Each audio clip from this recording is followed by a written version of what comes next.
जिस तरह लोग मुर्दे इंसान को कंधा देना पुण्य समझते हैं, काश इस तरह जिंदा इंसान को सहारा देना पुण्य समझने लगे तो जिंदगी आसान हो जाएगी। मत सोच इतना जिंदगी के बारे में, जिसने जिंदगी दी है उसने भी तो कुछ सोचा होगा।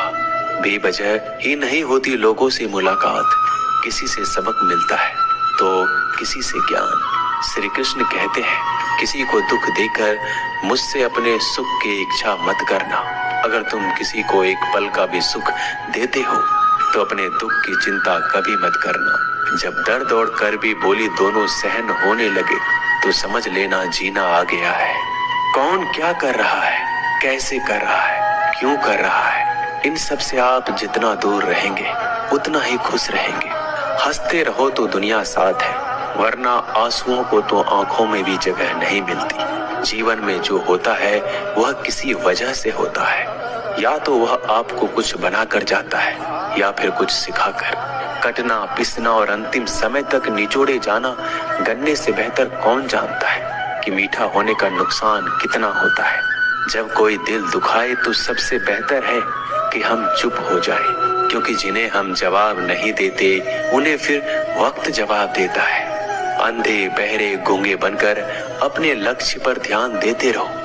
यहाँ इतने खाली लोग हैं कि ना खुद कुछ करेंगे और ना करने वालों को कुछ करने देंगे, और उनका मनोबल भी तोड़ देंगे। लोग जरा सी बात पर आपको छोड़ देते हैं और भगवान जरा सी प्रार्थना से आपको थाम लेते हैं। कर्मों से डरिए, ईश्वर से नहीं।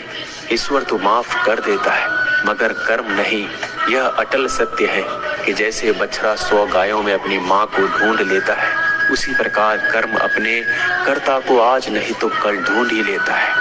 नियत साफ और मकसद सही हो तो यकीनन किसी न किसी रूप में ईश्वर भी आपकी मदद करते हैं। जिंदगी में जितना शांत रहोगे अपने आप को उतना ही मजबूत पाओगे, क्योंकि लोहा ठंडा होने पर मजबूत होता है। जिंदगी वो हिसाब है जिसे पीछे जाकर सही नहीं किया जा सकता। इसलिए आज में सुधार करें और पुरानी बातों को अनुभव की तरह इस्तेमाल करें। जिस जिंदगी में उत्साह, लक्ष्य और अनुशासन ना हो उसे जिंदगी जीना नहीं, जिंदगी काटना कहते हैं। कभी कभी आप बिना कुछ गलत किए भी बुरे बन जाते हैं, क्योंकि जैसा लोग चाहते थे आप वैसा नहीं करते। जिस मनुष्य के हृदय में सच्ची मानवता हो उसकी सोच हमेशा यही होगी कि मुझे मिला हुआ दुख किसी को ना मिले और मुझे मिला हुआ सुख सबको मिले। मैंने हंसकर भी देख लिया और रोकर भी देख लिया, किसी को पाकर किसी को खोकर भी देख लिया। ये जान लिया कि जिंदगी वही जी सकता है जिसने अकेले जीना सीख लिया। जिंदगी बहुत कुछ सिखाती है, थोड़ा रुलाती है, थोड़ा हंसाती है। खुद से ज्यादा किसी पे भरोसा मत करना, क्योंकि अंधेरे में तो परछाई भी साथ छोड़ देती है। लोहे को कोई नष्ट नहीं कर सकता, बस उसका जंग उसे नष्ट कर सकता है। इसी तरह आदमी को कोई और नहीं बल्कि उसकी सोच ही नष्ट कर सकती है। इसलिए सोच अच्छी रखो, फल अच्छा ही होगा। दर्द आपको मजबूत बनाता है, डर आपको बहादुर बनाता है, अनुभव आपको सिखा देता है। जिस दिन हम समझ जाएंगे कि सामने वाला गलत नहीं, सिर्फ आपकी सोच हमसे अलग है, उस दिन जीवन में सब दुख दूर हो जाएंगे।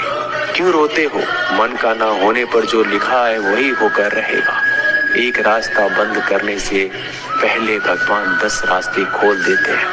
गर्मी के मौसम में पत्ते सूखने के बाद भी पंछी घोंसला नहीं छोड़ते, क्योंकि वो जानते हैं फिर से बरसात आएगी और पेड़ पर नए पत्ते आएंगे। जो हुआ उसे भूलकर नई शुरुआत करो और याद रखो, जिसका कोई नहीं होता उसका भगवान होता है। अच्छा काम करते रहो, चाहे कोई सम्मान करे या ना करे, क्योंकि सूर्योदय तब भी होता है जब करोड़ों लोग सोए रहते हैं। दुनिया में हर एक काम आसान है, केवल अंदर से आवाज आनी चाहिए। हमेशा मेहनत और उस परमात्मा पर विश्वास रखना इस सफलता का सूत्र है। इंसान की अच्छाइयों पर सब खामोश रहते हैं, लेकिन चर्चा अगर बुराई पर हो तो गूंगे भी बोल पड़ते हैं। श्री कृष्ण कहते हैं, तुम्हारे बीते हुए कल को तो मैं ठीक नहीं कर सकता, क्योंकि तुम वर्तमान में अगर अच्छा कर्म करोगे तो मैं तुम्हारा आने वाला कल जरूर उजागर करूंगा। झूठी बातों पर लोग आपकी वाहवाही करेंगे, वही लोग आपको तबाह करेंगे। बुरे से बुरा क्या ही होगा, हम तो हमेशा ही सोच लेते हैं मगर अच्छे से अच्छा क्या होगा हम ये कभी नहीं सोचते। जो ईश्वर रात को पेड़ पर बैठे पक्षियों को कभी गिरने नहीं देता, तो सोचो वह तुम्हें अकेला और बेसहारा कैसे छोड़ सकता है। एक बार राजा और उसका मंत्री तलवार को साफ कर रहे होते हैं। तलवार को साफ करते समय अचानक राजा के पैर पर तलवार गिर जाती है और राजा के पैर की उंगलियां कट जाती है। उस राजा को उंगली कटने के कारण बहुत ही तकलीफ हो रही थी, बहुत ही दर्द हो रहा था। लेकिन उसका मंत्री कहता है, शांत रहिए महाराज, जो कुछ भी होता है अच्छे के लिए होता है। राजा को यह बात सुनकर गुस्सा आ जाता है। वह मंत्री से कहता है कि मेरी उंगली टूट गई और तुम कह रहे हो अच्छे के लिए हुआ। वो मंत्री राजा को समझाने की कोशिश करता है, पर वो नहीं मानता और बिना सुने गुस्से के कारण मंत्री को काल कोठरी में बंद करने का आदेश दे देता है। पर मंत्री को इस बात का कोई दुख नहीं था, क्योंकि उसका अभी भी यही कहना था कि जो होता है अच्छे के लिए होता है। वो अपनी खुशी से ही अपने आप को सैनिक के हवाले कर देता है। राजा इस बात को सुनकर चौंक जाता है, सोचता है कि मेरा मंत्री कितना मूर्ख था। उसे लग रहा था कि मैंने उसे अच्छाई के लिए कैद कर दिया।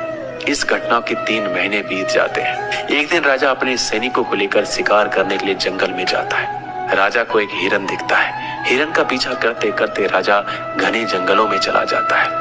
वह हिरन को पकड़ नहीं पाता और जंगलों में खो जाता है।